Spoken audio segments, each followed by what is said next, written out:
Hello guys, for the video, ito muna i-video ko si Walwal at si Nonoy. Yan o si Nonoy, para naantok o nagsasab si Nonoy.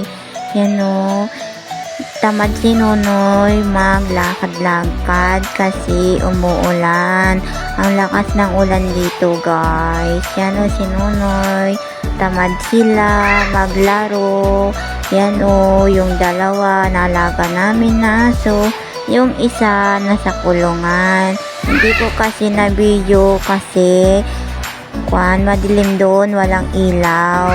Ito lang dalawa binibidyo ko guys. Si Nonoy parang naantok na yan o, kung ano pinaggagawa ko. Nagpapakit-pakit ako kasi sila Nonoy kasama ko.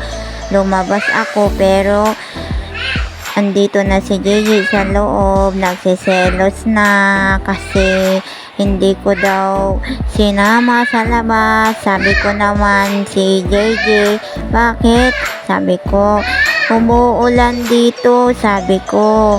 Tapos sabi ko naman sa kanya, wag kang lalabas, ano ba problema mo? Sabi ko, ito o, yung dalawa, binibidyo ko. Video ko muna sila kasi tamad sila, umuulan dito guys. Malakas ng ulan dito guys. Yan o si Nonoy, antok na yan. Si Nonoy, si Walwal. Yan sila, yung mga alaga ko.